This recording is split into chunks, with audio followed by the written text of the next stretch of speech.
Oh, sorry, what? I was just here doing some calculations. How much fuel we need to get there, you know? It's a long way to the top. It's a long way to the top. If you want a sausage roll. That's what we used to sing in Australia. I do want a sausage roll.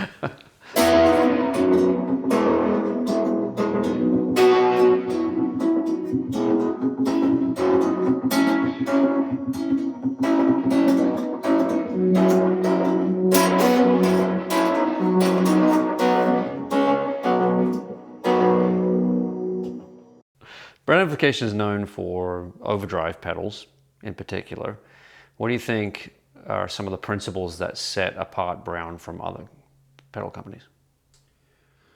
When I was voicing the protein, designing the protein, some of the parameters were really clear. It has to work with single coils, it has to work with humbuckers, it has to sound good with a Marshall, it has to sound good with a Fender or a Vox, and it has to work good in a live setting. So for me, those were the really important pieces.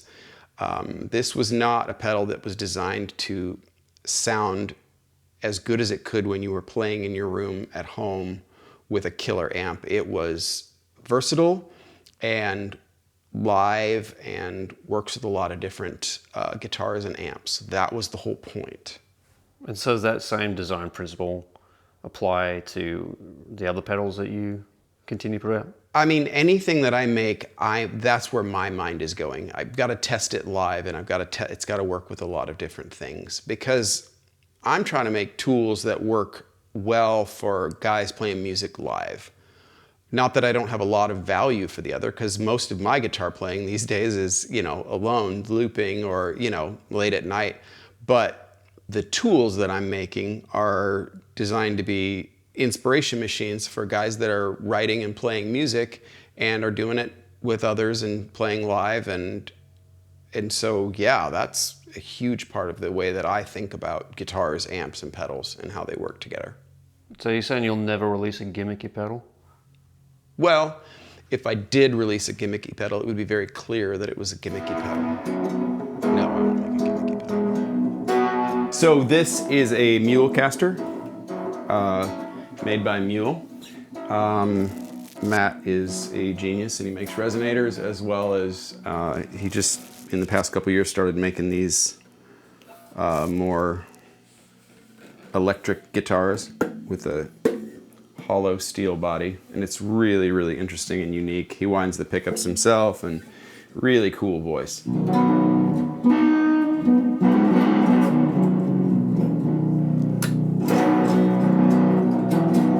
Really inspiring instrument. Kind of tells you what to play. And what's down on your pedal board? So my pedal board goes Vibe, Fixer, Comp,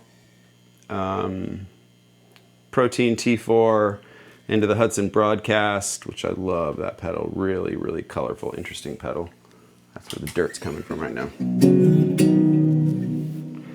And then goes into the Mood, Tonal Recall Blooper, the Synesthesia pedal, and then the Enzo, and then the Mood, Tonal Recall Blooper, and then everything goes stereo. Oh no, then it goes up to this pedal right here, which I'm not going to tell you about. Then it goes stereo, and it goes into the two specular tempi and to the Mercury. So two specular tempus would make it a specular tempi? Yeah, I mean, in my opinion. Apparently you have a love for Chase. Chase Bliss is brilliant. The Mood is just incredible. In no small part, this Morningstar MCA, which lets me do things like use the Mood, because the Mood can be really, really particular.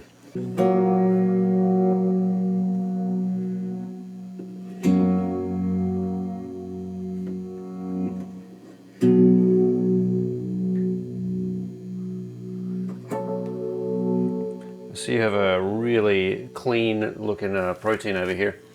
Yeah, that's an OG. Oh man, there's so many people that inspire me from a tone perspective. I mean, it just depends on like the genre, or, I mean, you know, all the way back from guys like Les Paul and Grant Green to modern guys that are killing it, you know, John Mayer and guys like that I'm inspired by all kinds of guitar players. Chris Stapleton is unbelievable. Have you ever heard a song or somebody play something and you've been like, man, I really want to make a pedal that sounds like that? That was the T4. I was trying to figure out how to get David Gilmour's lead guitar sound, but get it out of one pedal. I mean, obviously the delay and the reverb are coming from somewhere else, but the fuzz side, that was a combination of multiple things and amplifiers. I was just trying to get that out of a pedal. So that's what the T4 was, kind of that screaming kazoo sound. When you're thinking of new pedal ideas, what are some of the places you draw your inspiration from? Well, first, when I start thinking about new pedal releases, my brain goes totally blank. If I was to think about new pedal designs, my brain would go to what's missing, what's been done that I really like that doesn't function well in that live space, in that using multiple guitars or using it on a pedal board. And my brain goes towards, how do we take something that's really cool and really timeless and make it function really well in a live music setting. So what are you running through amp-wise over here? This Gibson Falcon, which doesn't have its stock speaker and it's been tweaked a little bit, is kind of my main listening amp. It's what I listen to everything through and tells me whether it's tuned right or not. It's not a particularly high fidelity amp.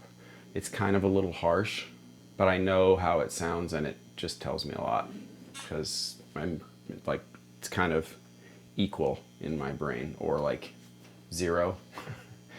And these Kalamazoos are what the other side's going through is if I'm running stereo, and they're real nasty and dirty and fun, especially if they're turned up a bit. I don't know that I think about being on the cutting edge. I think that what inspires me to create and design is the same thing that's always inspired me to create and design, which is trying to make beautiful things that make beautiful noise. And as far as evolution goes, I think Darwin would tell us that if you can blend in and disappear, you're less vulnerable to predators. So I think that's, you know, part of what we're doing. That's why we put the disappear switch on the new Carbon.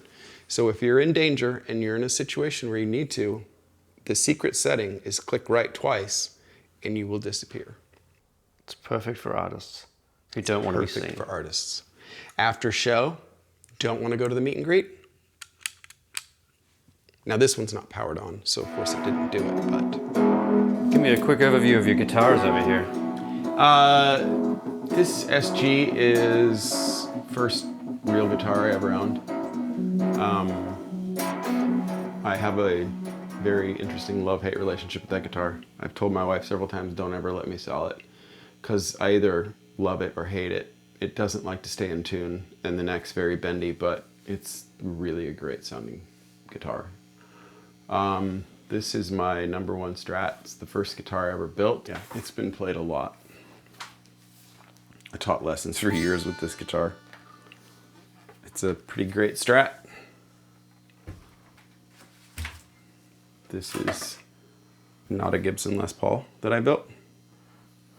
I always wanted a 58 plain top, so this is my 58 plain top. It's not a 58 or a Gibson, but anyway. I love Jaguars.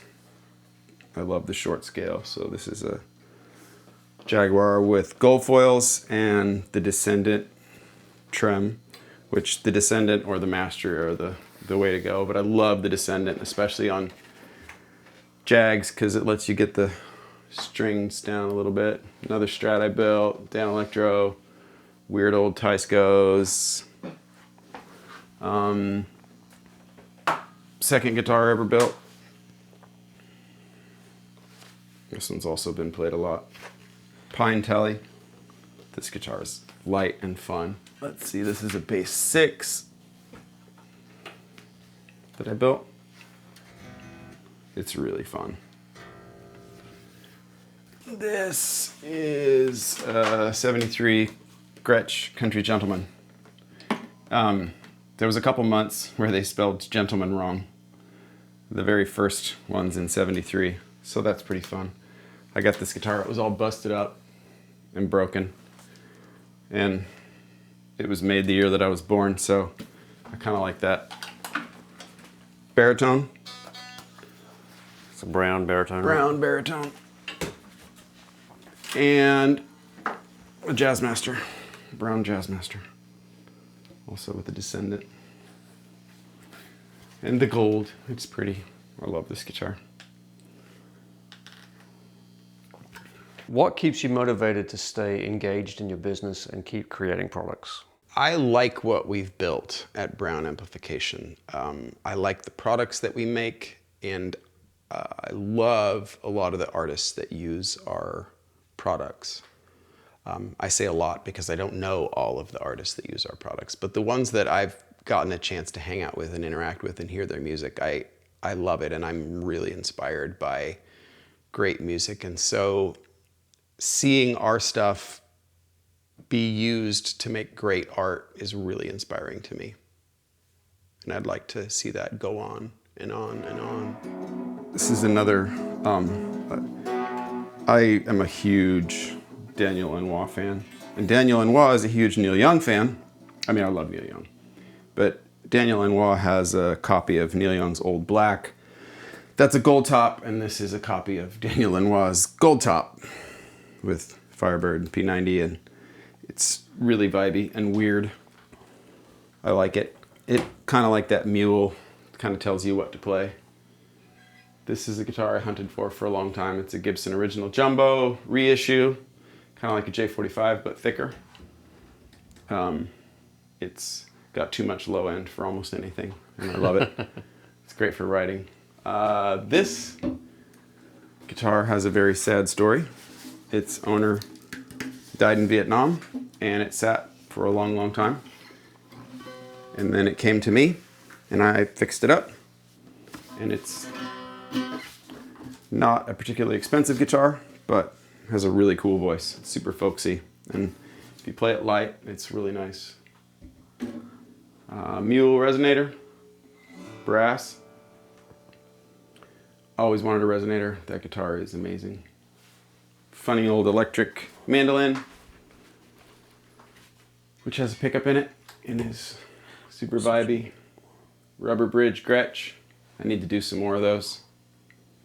And another 1973 Alvarez. So why is that important, that one there? Well, I learned to play on a nylon string and studied classical guitar in college. And I actually got this one during the pandemic. Oh, nice. And it's made in 73.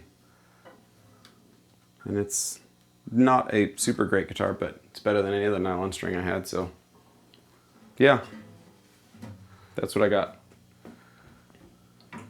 Too many guitars. That's it, folks. In a digital world, why do you think people are still so connected to analog guitar pedals? I think the same reason that people are connected to analog anything. I love the things that I can do on my iPhone, but I still like to put a record on. I still like to look at the jacket and read the lyrics, and I still like to hold a real book in my hand and read it. Do you think there's a space in the digital world for Browne Amplification? I don't think the digital world will ever take over completely. I think we'll continue to see analog resurgence. I could be wrong. I hope. I hope we always have things with big knobs and large faders and wooden faceplates and brushed aluminum. Well, there's something visceral about the act of playing the guitar that's already analog. Right. You can't play a guitar without having an analog engagement with it. Right. You've got strings resisting your fingers. Yeah, and I think that visceral engagement with an instrument, you can't replicate that digitally. Right. I have some really cool pedals that have great UIs, and you can go in and tweak parameters on your phone or your laptop. And that's really cool to be able to do, but I'd way rather turn a knob if possible. And if it's a cool knob, even better. If you had to pick one guitar to play out of all these, and that was it, you had to sell everything else to pay for your kids' braces. I only get to keep one guitar. Is it an acoustic or an electric? Electric. Your children need a 4th round of braces. It'd be that yellow Tele. That yellow Tele. Yeah. It kind of does everything. And 1 pedal off your pedal board. I only get 1 pedal. Okay, 3 pedals off your pedal Okay. board. Protein.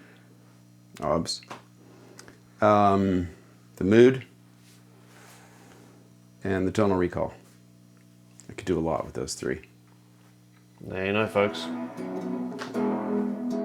You're talking to a 12-year-old who's just starting to play electric guitar. He's looking at a whole bunch of ideas and watching a bunch of YouTube videos.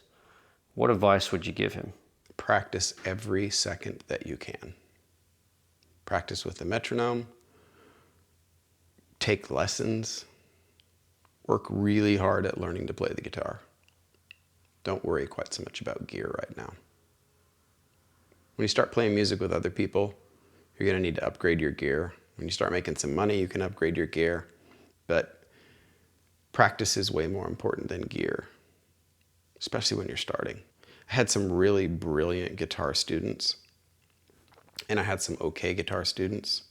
And the ones who just really dug in and worked really hard, some of them became really, really great guitar players. So growing up in Australia, you'd heard of AC/DC? This is a New Zealand band, right? No, that was Crowded House. Was Crowded House New Zealand? Well, yes, but Australia claimed them. Oh, did they? Yes. AC/DC was definitely Aussies, right? They were definitely Australian, yes. Because Australia is entirely peopled with criminals. Well, and criminals are not used to being trusted, as I am not trusted by you, so I can clearly not choose the glass in front of me.